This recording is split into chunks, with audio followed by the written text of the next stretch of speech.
Bienvenidos, soy la doctora Estela Batallés de Rosario, Argentina. Dirijo el Departamento de Diagnóstico por Imágenes del Instituto Cardiovascular de Rosario y el Departamento de Medicina Nuclear Molecular en Diagnóstico Médico. Mis áreas de interés y de experiencia especialmente son la patología de la glándula tiroides y paratiroides y del cuello y las imágenes oncológicas. En los próximos minutos vamos a hablar acerca del examen ecográfico de los ganglios del cuello. De los 800 ganglios aproximadamente que existen en el cuerpo humano, 300 de ellos se localizan en el cuello. Pero antes de evaluarlos ecográficamente, necesitamos estar familiarizados con la anatomía de estas formaciones ganglionares. En un ganglio linfático podemos encontrar tres regiones principalmente diferenciadas: la corteza, la paracorteza y la médula. En la corteza se localizan los linfocitos B, fundamentalmente, en folículos linfáticos. La paracorteza es una región de transición y la médula es la región en donde se concentran los senos medulares que transportan los linfocitos. La superficie cortical del ganglio es continua, excepto en una hendidura que está determinada por el hilio ganglionar, lugar por el cual ingresan y egresan los vasos arteriales y venosos, respectivamente, y el único linfático eferente que emerge de la estructura ganglionar. Los vasos linfáticos aferentes pueden ingresar por cualquier región de la superficie cortical, forman una densa red subcapsular. Esa red subcapsular se concentra en el seno subcapsular y el seno subcapsular transporta hacia la médula a los linfocitos a través de los senos medulares. La irrigación está dada por la arteria linfática que ingresa por el hilio, determina una red densa capilar subcapsular, y el drenaje venoso está dado por vénulas que convergen hasta formar la vena principal que emerge a través del hilio linfático. Los ganglios linfáticos, como sabemos, pueden reaccionar ante diferentes noxas y esta respuesta que presentan van a determinar el aumento de tamaño de los mismos y también de la vascularización. Debido a la gran cantidad de ganglios existentes en el cuello, en la actualidad se utiliza la clasificación de SOM y colaboradores, que integra criterios anatómicos e imagenológicos para establecer localizaciones topográficas de los grupos ganglionares principales. Estos niveles ganglionares son 7.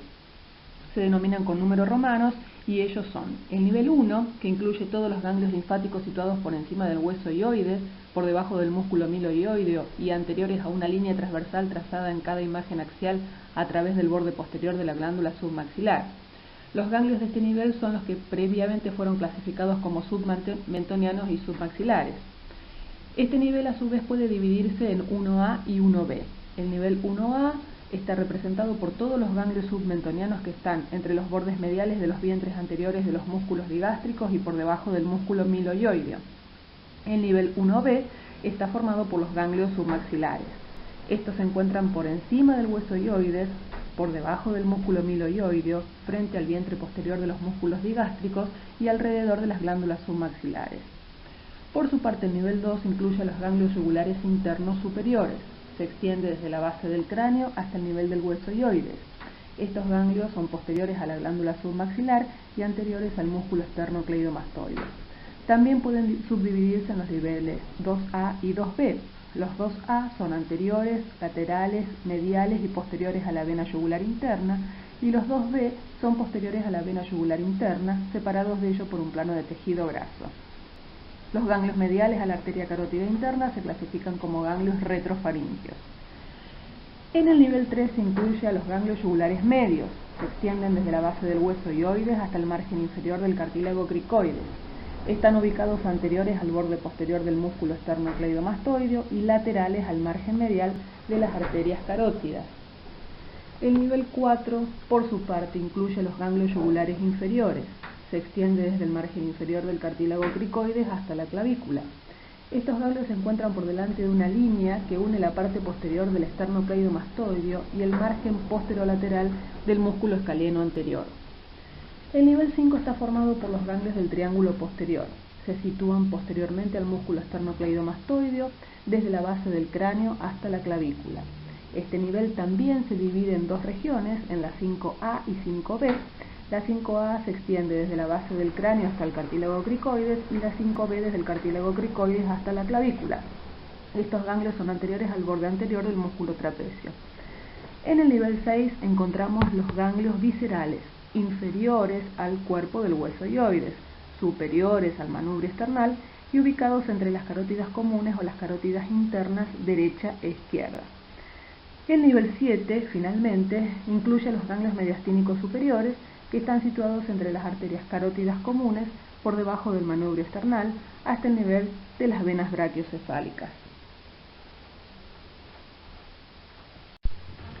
Gracias a la localización superficial que tienen la mayoría de los ganglios en el cuello, más la disponibilidad de ecógrafos de alta resolución y de imágenes vasculares como el Doppler color y el AngioPower, es posible evaluar con facilidad los ganglios del cuello, determinando su forma, su estructura, su tipo de vascularización. Para evaluarlos es necesario que el paciente se encuentre en posición supina, con el cuello en hiperextensión. Para lograr esta posición muchas veces es necesario colocar una almohada debajo de los hombros. Vamos a utilizar transductores lineales de no menos de 7.5 MHz de frecuencias. Recordemos que las frecuencias mayores, de entre 10 a 15 MHz, se utilizan para evaluar los ganglios más superficiales, mientras que para evaluar los ganglios más profundos necesitaremos frecuencias menores de alrededor de los 5 MHz. Para tratar de discernir si los ganglios linfáticos que estamos evaluando en nuestro examen ecográfico se tratan más probablemente de ganglios benignos que malignos o viceversa, vamos a evaluar determinadas variables en nuestro examen. Por ejemplo, el número y la distribución de los ganglios, el tamaño de los mismos, la forma, si tiene presencia o ausencia de hilio, por ejemplo. Respecto al número y distribución de los ganglios, sabemos que es normal hallar ganglios en el cuello en sujetos sanos, sin patología inflamatoria ni neoplásica. A la vez también sabemos que los tumores primarios de cabeza y cuello tienen sus sitios predilectos de metástasis ganglionares. Podemos identificar entonces las metástasis y estadificar las neoplasias. Los tumores de tiroides, por ejemplo, tienen predilección por hacer metástasis en la cadena yugular interna, hasta en un 80% de los casos. Solo en un 1% de los casos metastatizan al triángulo posterior y mucho menos frecuentemente las regiones submaxilares. En cambio, los tumores de faringe, de laringe y de esófago suelen hacer metástasis a la cadena yugular interna media y alta. Por su parte, el linfoma no-Hodgkin tiene predilección por el triángulo posterior y por la región submaxilar. En cambio, las metástasis de tumores primarios que están ubicados infraclavicular, por ejemplo los cánceres de mama, de pulmón, de cervix o de esófago, tienen predilección por las metástasis supraclaviculares en un 35%, en el triángulo posterior en otro 35% y en un 30% metastatizan a la cadena yugular interna. Pero tenemos que tener en cuenta, y nuestra práctica diaria lo dice, que no es anormal encontrar grupos ganglionares en determinadas regiones del cuello. Con respecto al tamaño, el mismo varía con la edad, varía de acuerdo al sexo y varía de acuerdo a la localización de los ganglios cervicales que estemos estudiando. Los ganglios normales en los pacientes entre 20 y 40 años suelen ser más pequeños que los ganglios en los pacientes que tienen más de 40 años. Y esto es porque a medida que crece el individuo, aumenta la infiltración grasa del ganglio linfático. Sabemos que en las regiones submaxilar y submentoniana los ganglios suelen ser más grandes, y esto es porque tienen la particularidad de reaccionar a procesos inflamatorios inespecíficos de las encías, de las amígdalas, de los dientes, de la faringe. Tenemos que tener en cuenta la presencia y buscar la presencia del ganglio yugulodigástrico, que también es conocido como ganglio centinela o de Kuttner. Este ganglio lo vamos a localizar a ambos lados del cuello, en el cruce entre la vena yugular y el vientre posterior del digástrico. Suele ser un ganglio de mayor tamaño en esta localización. Fuera de esa particularidad no tiene otra característica. Con respecto a la medida, entonces, tenemos que obtenerla en los tres ejes. Desde siempre se ha considerado que el ganglio mayor a 10 milímetros es sospechoso de malignidad, pero esto sabemos que no es así porque muchos de los reactivos pueden ser mayores a este tamaño. Entonces es de mucha mayor utilidad medir el diámetro transverso o menor del ganglio. Hay diferentes puntos de corte en cuanto a la normalidad de este diámetro axial para establecer sospecha de malignidad. Ese punto de corte se ha establecido en una convención que sea de 8 milímetros. Pero por supuesto que el tamaño no puede ser la única variable que estudiemos en los ganglios. Sabemos que los ganglios inflamatorios pueden ser mayores a 8 milímetros de diámetro, sobre todo en los jóvenes, y no necesariamente ser malignos. Con respecto a la forma, es mucho mejor evaluar la forma como indicador de benignidad o de malignidad que el tamaño del ganglio. Los ganglios reactivos son generalmente ovalados o fusiformes, mientras que las metástasis linfáticas aumentan el diámetro transverso y esto hace que el ganglio se vuelva más redondeado. Hay algunas excepciones, por ejemplo, los ganglios de la región submaxilar o de la región parotibia. En dichas localizaciones los ganglios suelen ser más redondeados. Con respecto al hilio, sabemos que el ganglio normal es una estructura ovalada con una corteza lipoecoica periférica y con un hilio central ecogénico que se visualiza en la ecografía como una línea blanca.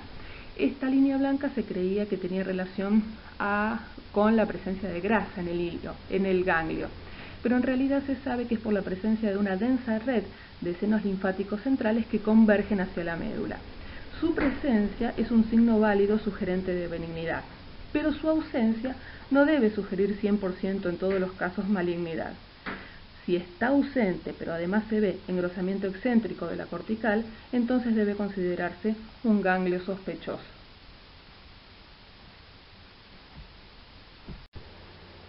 Con respecto a la ecogenicidad de los ganglios, sabemos que los ganglios metastásicos suelen ser hipoecoicos comparados con los músculos vecinos.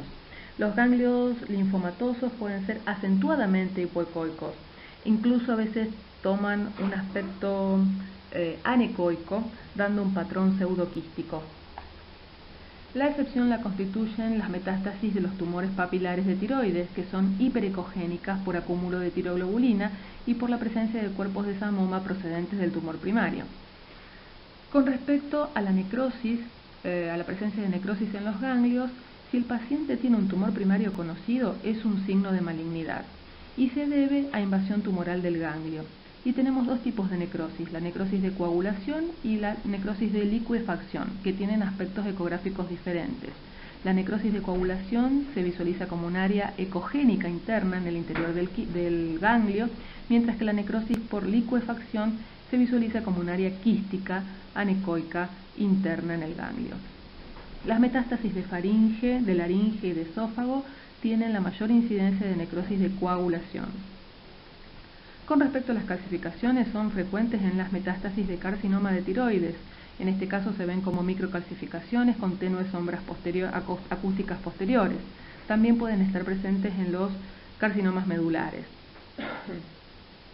Las calcificaciones pueden estar presentes también en los ganglios reactivos a TBC, postinfecciosos, y también pueden estar presentes en pacientes que han sido sometidos a quimioterapia y radioterapia, aunque en estos últimos casos es más común que se trate de macrocalcificaciones con presencia de sombra acústica posterior. Con respecto a la diseminación extracapsular, si esta característica está presente en las adenopatías, es de grave pronóstico porque indica que la sobrevida del paciente a los 2 años es del 50%. Los ganglios normales en general suelen tener contornos regulares, contornos lisos, mientras que la infiltración maligna del ganglio determina que esos bordes se vuelvan irregulares y mal definidos.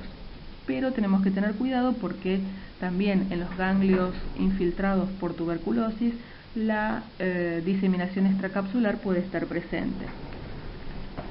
Con respecto a la vascularización del ganglio, mediante el examen Doppler color podemos ver la distribución vascular en el ganglio linfático y esta distribución vascular puede ser clasificada en 4 categorías principales de acuerdo a la localización de los vasos. Puede ser vascularización central o iliar, que se ve como una única señal vascular o una señal vascular ramificada radialmente, originándose simétricamente y mostrando un curso regular desde el hilio ganglionar. Puede ser un patrón de vascularización periférico o subcapsular. En este caso la señal de flujo se ve a lo largo de la periferia del ganglio, con ramas perforantes periféricas no originadas en los vasos biliares. Puede tratarse de un patrón mixto, con la presencia de un patrón de flujo central y periférico, y puede tratarse de un patrón avascular, es decir, puede haber ausencia de señal vascular en el interior del ganglio. La ausencia de señal de flujo, aún con el angiopower, no necesariamente significa la ausencia de perfusión. Hay distintos factores que pueden explicar esta falta de visualización de los vasos intraganglionares. Por ejemplo, un número bajo de eritrocitos en los pequeños vasos periféricos, las bajas velocidades de flujo que determinan un efecto Doppler menor, o las funciones de postprocesamiento que reducen los artefactos de movimiento, también pueden suprimir la señal de flujo en el interior del ganglio. Ahora, si logramos identificar señal vascular en el ganglio linfático, tenemos que visualizar el grado de vascularización. Este grado de vascularización puede clasificarse en 3 categorías. El grado 1, el área de señal vascular es menor a 1/3 del total del área de sección transversal del ganglio. En el grado 2, el área de señal vascular se encuentra entre 1/3 y 2/3 del total del área de sección del ganglio. Y en el grado 3, el área de señal vascular es mayor a 2/3 del total del área de sección del ganglio.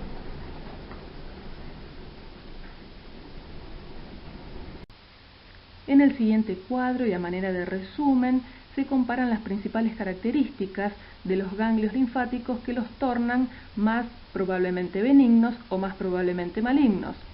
Si vemos cuáles son esas características, vamos a ver que la relación eje corto sobre eje largo es menor a 0.5 en los ganglios benignos, mientras que en los malignos es mayor a 0.5. Si el hilio está presente, es más probablemente que se trate de un ganglio benigno. Si tenemos desviación o compresión yugular, este es un signo de malignidad de la formación ganglionar. Lo mismo, si tenemos microcalcificaciones y necrosis quística, tenemos que considerar a ese ganglio como sospechoso de malignidad.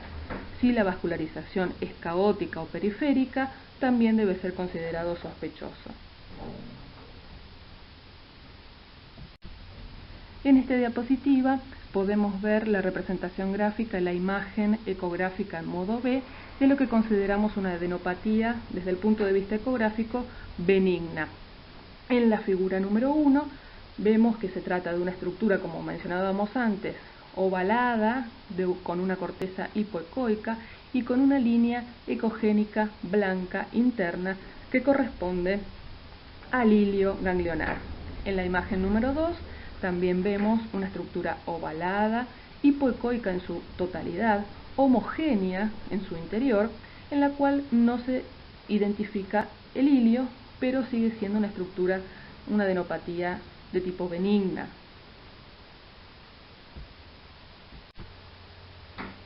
En el Doppler color podemos evaluar en el caso número 1 que esta adenopatía benigna no muestra vascularización en su interior, se trata de una estructura ovalada, hipoecoica y homogénea. En el caso número 2 vemos que se insinúa parte del hilio, de los vasos sanguíneos que ingresan y egresan por el hilio ganglionar, en azul, y en la imagen número 3 vemos el típico patrón iliar de vascularización de las adenopatías benignas. Noten por favor en estos gráficos e imágenes en modo B ecográfica la diferencia entre una adenopatía que se considera benigna desde el punto de vista ecográfico de otra considerada sospechosa de malignidad. Noten en la imagen número 1 que estamos frente a una formación ovalada, pero ya su ecogenicidad es diferente. Vemos que la misma es heterogénea y que incluso tiene algunos puntos ecogénicos en su interior que podrían corresponder a microcalcificaciones. En el caso de la imagen número 2, la estructura está francamente alterada, la forma del ganglio se ve francamente alterada, el diámetro longitudinal dejó de ser el predominante, la forma se ha vuelto redondeada, hay áreas de menor ecogenicidad interna que podrían corresponder a necrosis quística y también pequeños puntos ecogénicos que podrían corresponder a microcalcificaciones. Si ustedes se fijan a la izquierda de la imagen, en las flechas que se dirigen hacia arriba y hacia abajo, allí se demuestra la presencia del tumor primario. Se trata de un tumor primario, un carcinoma papilar del lóbulo izquierdo tiroideo con una adenopatía metastásica concurrente. Noten en esta diapositiva la vascularización de las adenopatías consideradas sospechosas. En el Doppler color, en el caso 1, vemos una adenopatía que conserva un patrón iliar, pero en su estructura demuestra su franca alteración. La forma ovalada se conserva parcialmente, en uno de sus extremos es de mayor espesor, presenta áreas de menor ecogenicidad interna correspondientes a necrosis quística, una microcalcificación, es una adenopatía francamente sospechosa. En la imagen número 2 vemos que se trata de una estructura más redondeada que lo habitual, es hipoecoica, es algo heterogénea y se insinúa un hilio, digamos, la vascularización iliar.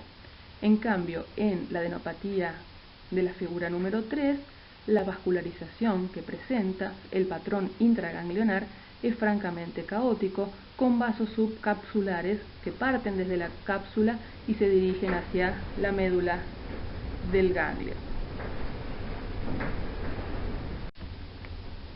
En esta diapositiva vamos a observar ganglios linfáticos de tipo inflamatorios. En el primer caso vemos una estructura ovalada, hipoecoica en su corteza, homogénea. Su tamaño es 24 milímetros, está francamente aumentado, pero como decíamos antes, el hecho de que conserve su forma ovalada y su diámetro anteroposterior o transversal normal nos deja más tranquilos. Su patrón de vascularización es iliar. En el segundo caso vemos una adenopatía en la cual la forma ovalada se ha perdido, es más redondeada, hay un patrón de vascularización iliar, su estructura no es tan homogénea, ya se torna algo heterogénea, mide 15 milímetros de diámetro mayor, sin embargo se trató de una adenopatía inflamatoria. En el tercer caso, en el más inferior, también vemos una estructura ganglionar de 21 milímetros de diámetro, también francamente aumentada en su tamaño, conservando su forma ovalada y su patrón de vascularización iliar. Como siempre entonces decimos, nunca es una sola la variable que se tiene en cuenta al evaluar las estructuras ganglionares, sino es el conjunto de características o de variables que nos ofrece la evaluación ecográfica en su modo B y en el Doppler color o angiopower. En esta diapositiva podemos ver la afectación de los ganglios linfáticos cervicales en situaciones clínicas especiales. Por ejemplo, en la imagen número 1 vemos una adenopatía reactiva a tuberculosis. Recordemos que la tuberculosis cervical ocurre en el 5% de las manifestaciones extrapulmonares de la TBC y generalmente tiene predilección por el triángulo posterior o por las regiones supraclaviculares, sobre todo en pacientes jóvenes y de manera de manifestación unilateral. En la ecografía lo vemos entonces como una masa hipoecoica con una ecogenicidad baja, es decir, con una hipoecogenicidad marcada, puede presentar calcificaciones internas y puede también llegar a la necrosis por licuefacción. En la imagen número 2 vemos una adenopatía hipoecoica con ausencia de hilio ecogénico y un aspecto intraganglionar de tipo reticular o patrón micronodular que está marcado por las flechas blancas. Es frecuente en las adenopatías linfomatosas, en este caso se trata de un linfoma no Hodgkin. Y en la imagen número 3 vemos una adenopatía con un área extensa hiperecogénica interna que corresponde a necrosis de coagulación, y esta adenopatía se trata de una metástasis de carcinoma de células escamosas de cabeza y cuello.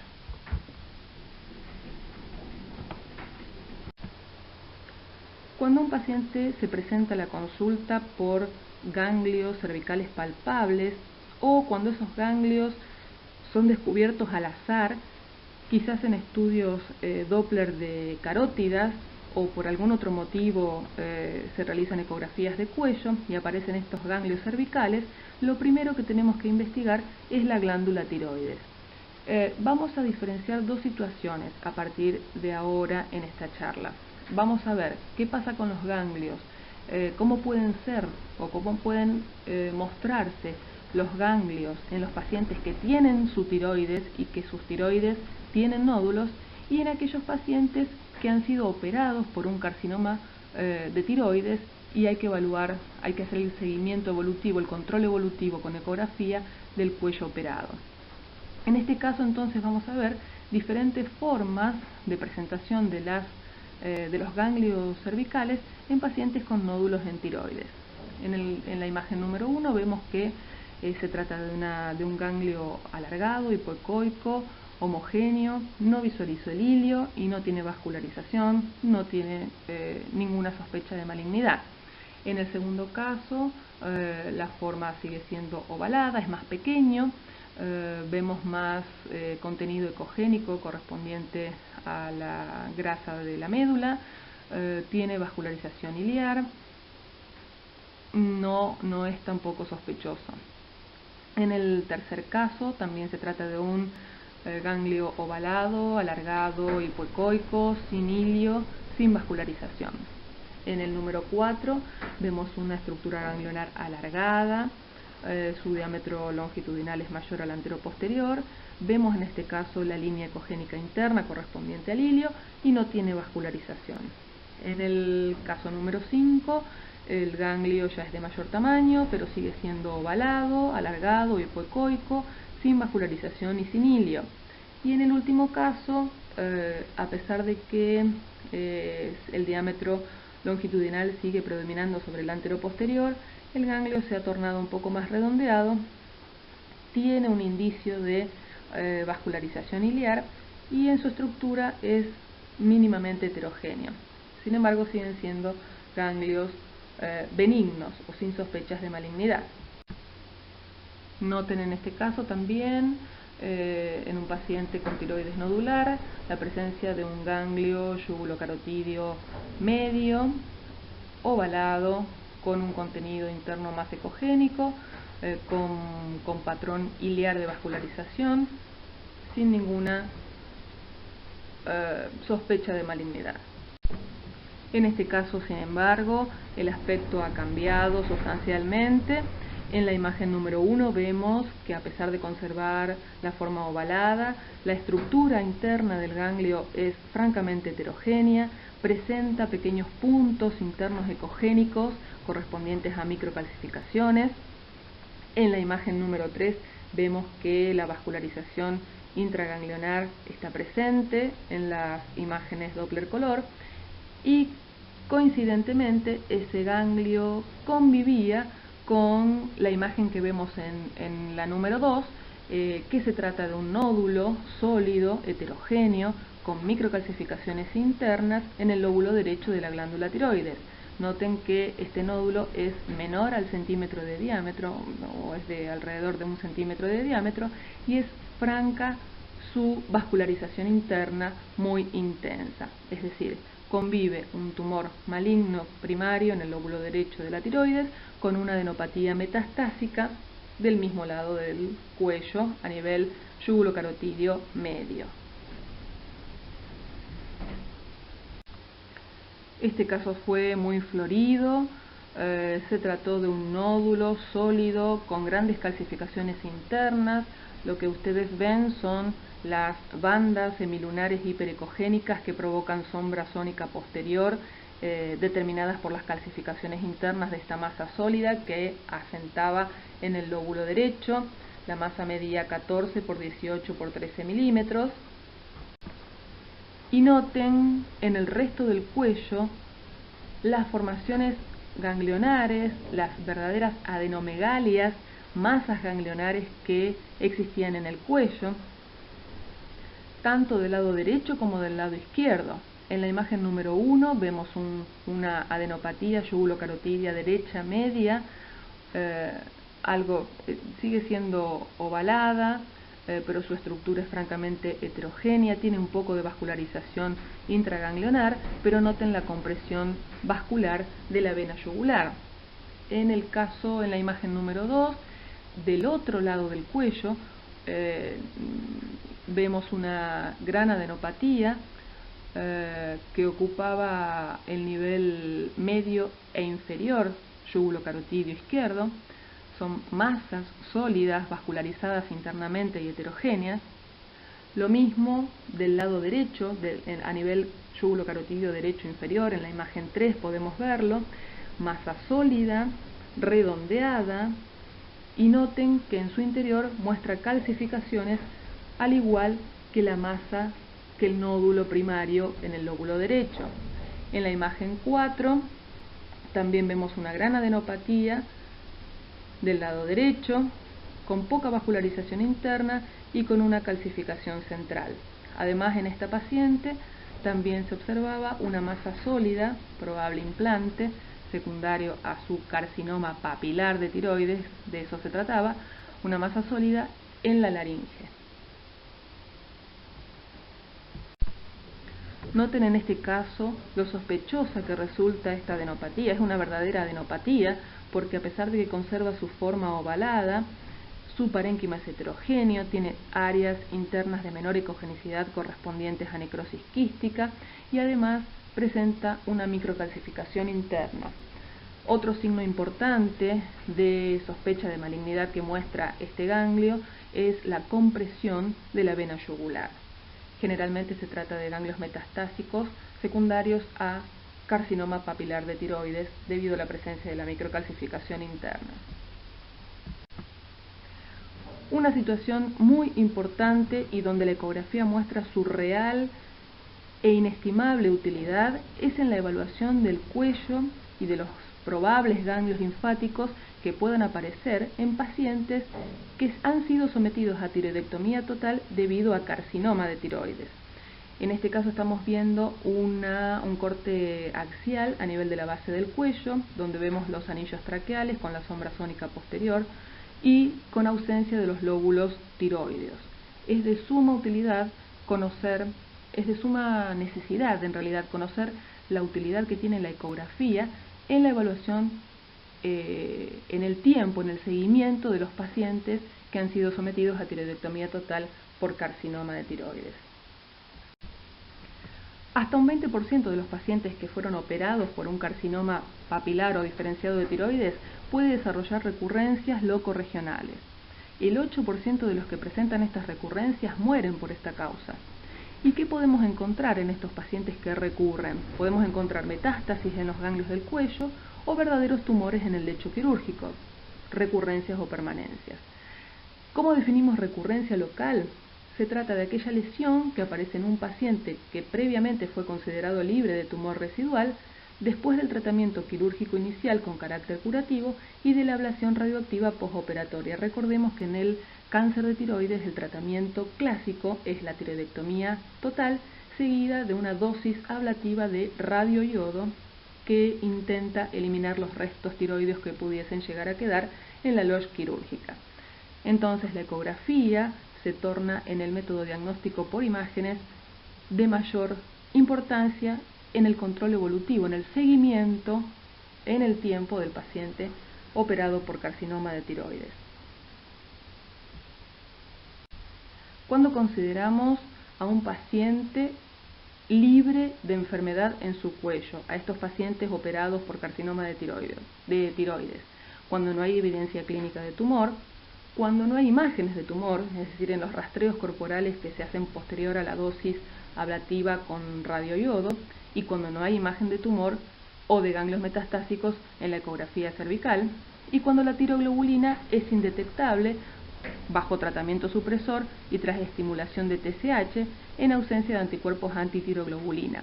Esto es lo que dicen las guías de la American Thyroid Association que fueron editadas en el 2009. En este caso, en la imagen número 1, estamos viendo un corte axial a nivel de la glándula tiroides, donde vemos solamente el lóbulo derecho tiroideo y vemos ausencia del lóbulo izquierdo con el típico tejido de granulación posoperatorio que se evidencia en la LOSH quirúrgica. En la segunda imagen vemos los anillos traqueales con la sombra sónica posterior y la ausencia de lóbulos tiroideos a ambos lados de la tráquea, reemplazados por tejido ecogénico granular de tipo postquirúrgico. Decíamos entonces que de los métodos de imagen disponibles en la actualidad, la ecografía convencional con transductores de alta frecuencia más la ayuda del Doppler color y del AngioPower son los métodos iniciales de evaluación en el seguimiento de estos pacientes, en la búsqueda de tumor recurrente o de metástasis ganglionares, que es el tema que nos compete en esta charla. La tomografía computada por su parte y la resonancia magnética, con y sin contraste endovenoso, brinda una información más detallada de extensión de la enfermedad recurrente a los planos profundos y nos informa acerca del compromiso invasivo de las estructuras adyacentes, es decir, si esos ganglios o ese tumor recurrente invade laringe, tráquea, esófago, mediastino o paquete vasculonervioso. Por su parte, el rastreo corporal total con yodo radioactivo nos demuestra la presencia de tejido tiroideo residual en el lecho operatorio o metástasis a distancia, y el PET-CT tiene indicaciones precisas en aquellos pacientes con rastreos corporales totales negativos y valores de tiroglobulina aumentada en su sangre. Insisto en que la ecografía es el método de primera línea en el examen postquirúrgico del paciente operado por carcinoma papilar de tiroides, porque identifica la enfermedad recurrente aun cuando la tiroglobulina no ha aumentado su nivel en sangre. ¿Cuál es el objetivo de evaluar a estos pacientes con ecografía? Buscar vestigios de tiroides, es decir, permanencia de tejido tiroideo neoplásico, y buscar masas sólidas en la LOSH quirúrgica, que pueden ser tumores recurrentes o ganglios linfáticos metastásicos en el cuello, en especial, como decíamos antes, los de la cadena yugular interna, que son los más frecuentemente afectados. Las metástasis ganglionares en el carcinoma de tiroides pueden ocurrir en el 20 a 90% de los pacientes, y los sitios preferidos son el compartimento central, el llamado nivel 6, que hablábamos antes, el compartimento lateral, de los niveles 2 a 4, y el trígono posterior del cuello, conocido como nivel 5. Es necesario que sepamos que en el paciente con tiroidectomía, la arteria carótida y la vena yugular migran medialmente, se acercan más a la tráquea, y el lecho tiroideo aparece ocupado por una cantidad de tejido conectivo variable que aparece como hiperecoico y denso. Cualquier masa detectada a su nivel es sugestivo de recurrencia o de metástasis ganglionar y debe ser sometida a punción, aspiración con aguja fina. En la imagen vemos entonces la presencia de los anillos traqueales, el Doppler color que está demarcando la arteria carótida y la vena yugular, y el tejido conectivo que aparece hiperecoico entre la pared lateral de la tráquea y los vasos del cuello. El diagnóstico diferencial debemos hacerlo entonces con el tejido tiroideo remanente, con los ganglios linfáticos, ya sean benignos o metastásicos, con tejido cicatrizal y con el granuloma postquirúrgico crónico. Hablábamos de tumor recurrente. Bueno, en este caso, en la imagen número 1, en las dos imágenes señalizadas como 1, vemos una formación focal, nodular, hipoecoica, algo heterogénea, con vascularización interna, que está ubicada entre la pared lateral de la tráquea y la carótida izquierda. Se trató de un tumor recurrente. En las imágenes número 2, vemos también una formación focal, en este caso ha perdido su hipoecogenicidad, se ha tornado más hiperecogénica, tiene en su interior esos puntos blancos hiperecoicos correspondientes a microcalcificaciones, y en el AngioPower es notoria su vascularización interna. También se trató de un tumor recurrente. Mencionamos antes al granuloma postquirúrgico crónico.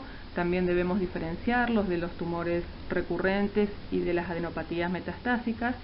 En este caso el granuloma postquirúrgico se va a ver como una pequeña masa sólida, por supuesto no da síntomas, incluso a veces puede ser palpable y no aumenta los niveles de tiroglobulina.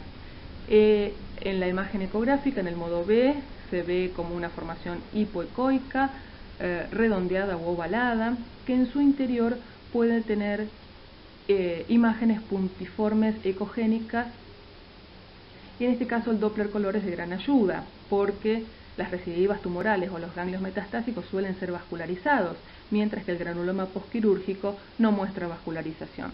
De cualquier manera, ante la menor duda, está indicada la punción aspiración con aguja fina para llegar al diagnóstico de certeza.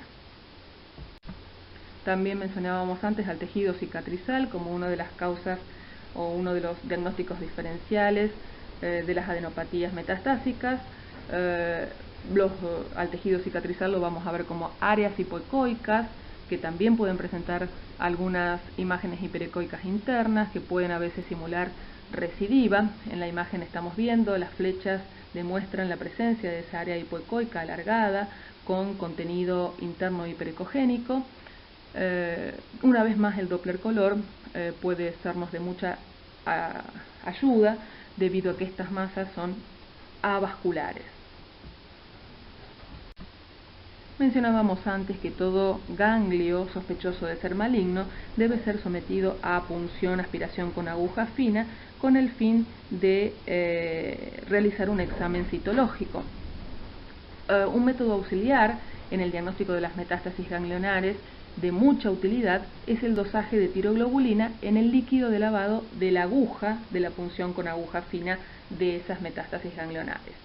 ¿En qué se basa este método? En que las metástasis ganglionares contienen tiroglobulina. La tiroglobulina es un marcador de recurrencia de cáncer de tiroides. Debido a que los pacientes están bajo supresión de hormona tiroidea, los niveles séricos de tiroglobulina son bajos o indetectables. La tiroglobulina mayor a 10 en el lavado de la aguja de punción del ganglio sospechoso es considerada positiva para metástasis ganglionar. La concentración de tiroglobulina en la aguja de lavado de punción presenta mayor sensibilidad que la citología para demostrar malignidad de los ganglios. Otro método diagnóstico en el cual la ecografía es de suma utilidad porque sirve como guía es en la cirugía guiada por arpón metálico colocado preoperatoriamente bajo guía ecográfica. Muchas veces los ganglios metastásicos que se descubren a nivel de la loge quirúrgica o en las cadenas ganglionares yugulocarotidias medias o inferiores tienen tamaños menores al centímetro de diámetro, y la localización de los mismos en el acto quirúrgico por parte del cirujano muchas veces se ve dificultada por esta variable, es decir, por sus pequeños tamaños. Para eso, lo que se hace es localizar al ganglio sospechoso por ecografía, previo al acto quirúrgico, ¿no es cierto? Se confirma que es una recurrencia ganglionar por estudio citológico, por una punción con aguja fina y por el dosaje de tiroglobulina en el lavado de la aguja de punción. Entonces, previo al acto quirúrgico, el ganglio se identifica por un arpón metálico que se introduce por vía percutánea guiado por la ecografía. Entonces el cirujano recibe a ese paciente con el arpón puesto, demarcando el sitio donde está el ganglio patológico, y reseca en bloque el tejido señalado, enviando la masa resecada al estudio anatomopatológico. Si el cuello ya ha sido tratado quirúrgicamente antes, se reseca solo la masa tumoral, y si el cuello no ha sido tratado, se realiza un vaciamiento celuloganglionar modificado. En esta diapositiva vemos un ejemplo. Este es un paciente que tenía una adenopatía metastásica yugulocarotidia derecha media, pequeña. Entonces, bajo guía ecográfica se coloca el arpón. Una vez que el cirujano recibe al paciente con el arpón puesto, demarcando el ganglio patológico, lo marca cutáneamente, y ese arpón en el acto quirúrgico le sirve como señalador de la adenopatía metastásica. Muchas veces nos encontramos frente a esta situación clínica: paciente operado, tiroidectomizado, por carcinoma de tiroides, con aumento de tiroglobulina y rastreos corporales negativos en los controles evolutivos posteriores. Entonces, se trata de un dilema, un paciente tiroidectomizado y ablacionado por carcinoma diferenciado de tiroides, en el cual hay un aumento del nivel sérico de la tiroglobulina. La recurrencia de la enfermedad ocurre con gran frecuencia en los ganglios linfáticos cervicales, pero también puede ocurrir en otros lugares fuera, alejados del cuello, pulmones, huesos y ocasionalmente cerebro. Entonces es el desafío de los métodos de imagen poner en evidencia las metástasis ocultas. Pero no tengan dudas que en estos casos de dilema de paciente operado con aumento de tiroglobulina y rastreo corporal negativo, el método de imagen que tienen que solicitar o que tiene que realizarse para evaluar a este paciente en primera instancia no es el barrido corporal total con yodo radioactivo, no es la tomografía computada de cuello o la resonancia de cuello, no es el PET-CT, sino es la ecografía y Doppler color del cuello, porque se ha demostrado que brinda muchísima información en manos con experiencia en cuanto a la demostración de adenopatías metastásicas, de tumor recurrente o de permanencia de tejido tiroideo neoplásico. Una vez que todas estas instancias han sido agotadas, es decir, en primer lugar, la ecografía con Doppler color del cuello no nos brinda ningún hallazgo, se sigue con los estudios morfológicos, ya sea tomografía computada sin contraste iodado endovenoso, porque hay que tener en cuenta de que estos pacientes pueden, si presentan una permanencia o recurrencia de la enfermedad neoplásica, pueden recibir dosis terapéuticas para eliminar esos focos neoplásicos, entonces no podemos inyectarle contraste endovenoso iodado para hacer el estudio de tomografía. Se sigue entonces con la tomografía computada sin contraste endovenoso o con la resonancia de cuello con gadolinio endovenoso, en ese caso el gadolinio puede usarse. Y en el caso de que todos estos estudios no muestren alteraciones, es decir, no nos demuestren las presencias de adenopatías metastásicas o tumor recurrente, sí llegamos a la instancia del PET-CT como último método para tratar de hallar alteraciones en el cuello o a distancia. La American Thyroid Association en el 2009, a través de sus guías, ha hablado de la ecografía, del uso o de la utilidad de la ecografía cervical en el paciente en seguimiento tratado por un carcinoma diferenciado de tiroides. Las guías dicen que hay que realizar una ecografía cervical cada 6 a 12 meses tras la cirugía inicial y posteriormente de forma periódica según el riesgo de recurrencia y el nivel de tiroglobulina. Esto tiene un nivel de evidencia científica B, que debe hacerse una punción aspiración con aguja fina si la adenopatía es mayor a 5 u 8 milímetros de diámetro, siempre hablando del diámetro menor, para hacer citología y determinar la tiroglobulina en el líquido de lavado de aguja de punción, esto con un nivel de evidencia científica A. Y si el nódulo es sospechoso, con un diámetro entre 5 a 8 milímetros o menor, en el diámetro mayor, estos nódulos pueden ser seguidos y actuar si el crecimiento se produce o si hay amenazas de estructuras vitales o compromiso de estructuras vitales. Esto con un nivel de evidencia científica C. Vamos a hablar unas palabras con respecto a una nueva herramienta con la que contamos en nuestros ecógrafos, que es la elastografía ganglionar. Al igual que la elastografía que evalúa el nódulo de tiroides o las lesiones de la mama o las lesiones hepáticas, en este caso en la evaluación de los ganglios se trata de evaluar la consistencia o rigidez del ganglio en cuestión.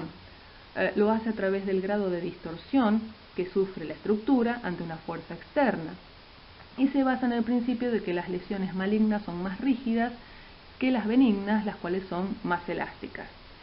Para evaluar los ganglios del cuello entonces con elastografía vamos a hablar de 5 patrones.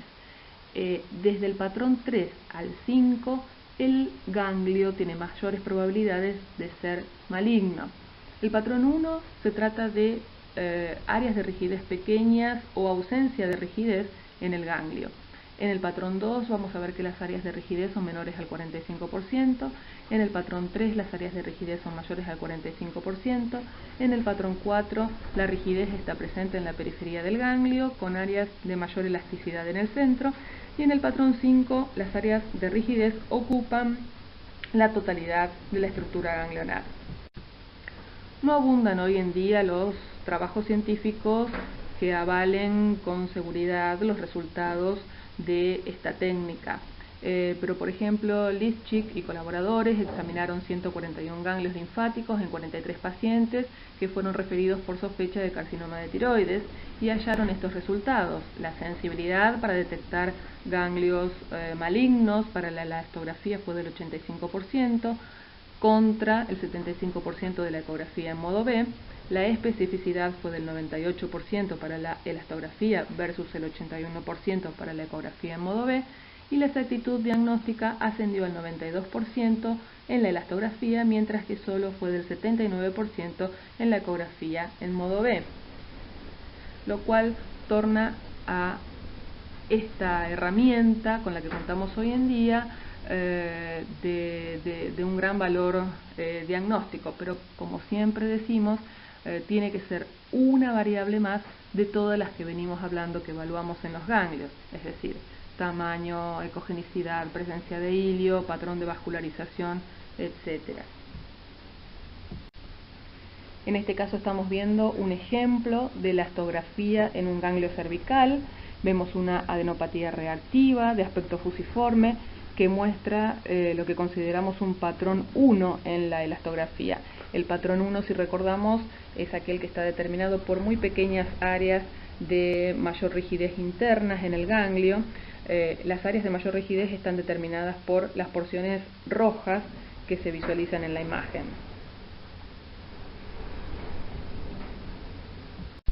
En contraposición con el ejemplo anterior, en este caso vemos una adenopatía metastásica secundaria a carcinoma papilar de tiroides, en donde podemos ver que las áreas de rigidez determinadas por las porciones rojas internas dentro del ganglio son mayores al 45% de la superficie del ganglio. Esto corresponde a un patrón 3 de la elastografía.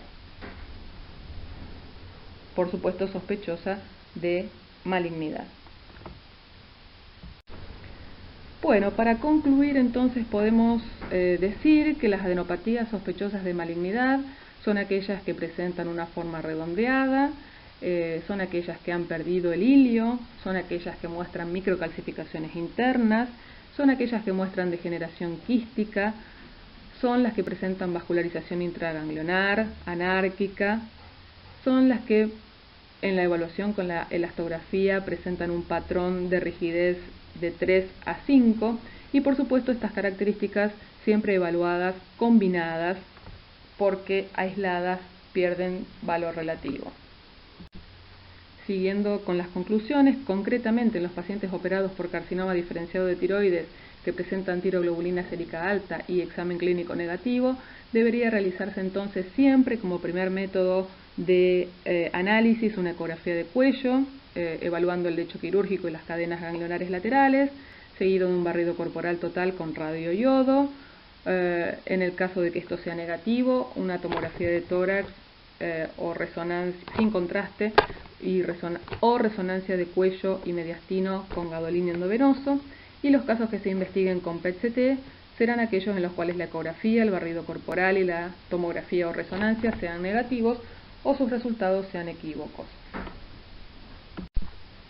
Bueno, hemos llegado al final.